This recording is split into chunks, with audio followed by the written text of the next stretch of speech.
स्वागत है आपका एक बार फिर से इस रहस्यमयी, डरावनी, अनोखी, अनजानी और अनसुलझी दुनिया में।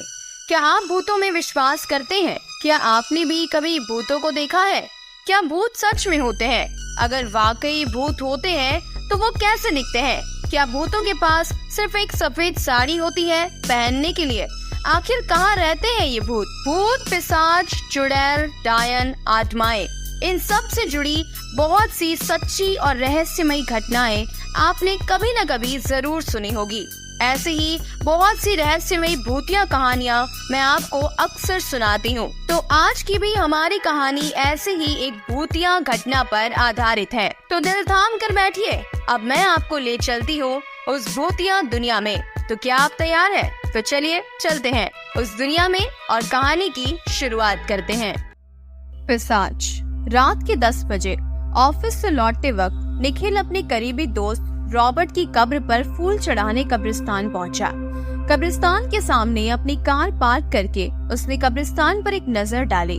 रात के वक्त पूरी तरह सुनसान था, इतना सुनसान कि हवा के झोंके से पेड़ से नीचे गिरने वाले पत्तों की आवाज पे उसे साफ साफ सुनाई दे रही थी।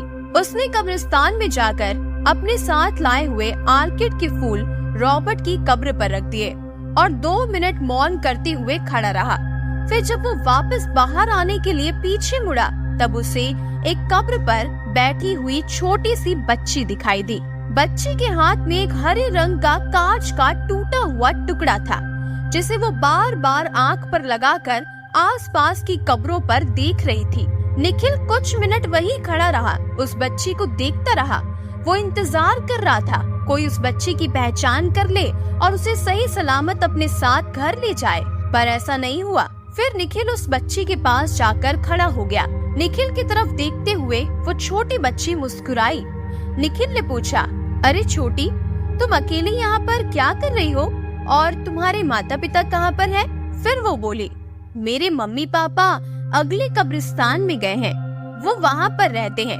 वहाँ से कुछ ही दूर पर एक और कब्रिस्तान था, इसलिए निखिल को लगा कि बच्ची शायद उसी कब्रिस्तान के आसपास कहीं रहती होगी। इसे शायद ठीक से पता याद नहीं होगा। फिर निखिल ने पूछा, तुम यहाँ अकेली क्यों बैठी हो? तुम्हारे साथ कोई बड़ा नहीं है?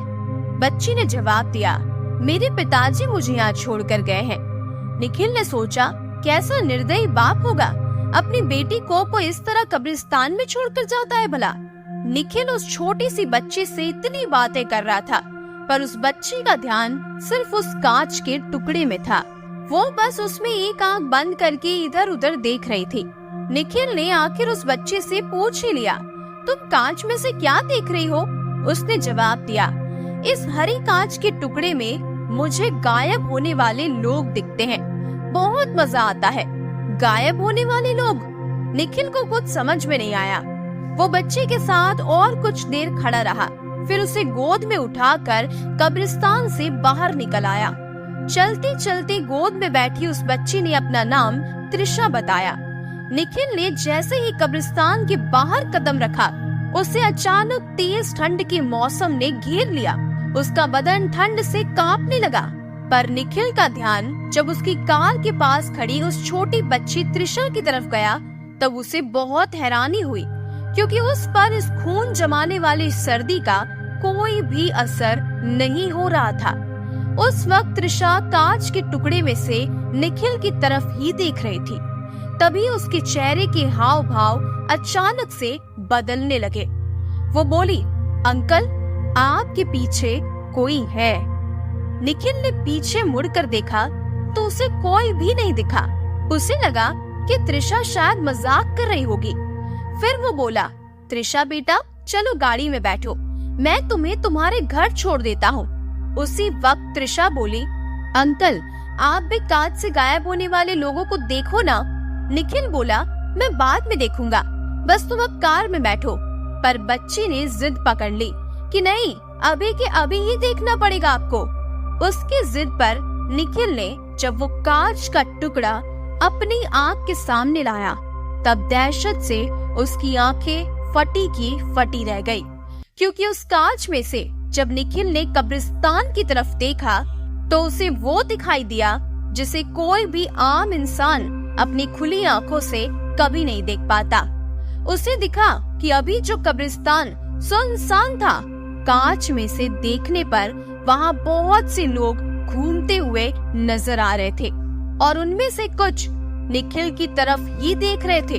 और जब उसी कांच के टुकड़े से उसने अपने आसपास नजर डाली तो 3 बदसूरत जले हुए प्रेत निखिल को घेर कर खड़े थे और त्रिशा की जगह उसे एक छोटा सा पिशाच दिखाई दे रहा था जो उसकी तरफ देखते हुए अपनी लार टपका रहा था। ये सब कुछ उसने कुछ ही सेकंड्स में देख लिया था। वो अपने साथ गोद में किसको उठाकर लाया है ये सोचकर वो डर से अधमरा हो गया। उसने तुरंत उस कांच के टुकड़े को फेंक दिया और भागने के लिए कार का दरवाजा खोलने लगा। तभी जोर जोर से भयानक तरीके से हंसने की शैतानी आवाजें सुनाई देने लगी और अगले ही पल पूरे कब्रिस्तान में निखिल की दर्द भरी चीख गूंज उठी। तो कैसी लगी आपको ये कहानी? कहानी पसंद आई है तो वीडियो को लाइक और चैनल को सब्सक्राइब जरूर कीजिएगा।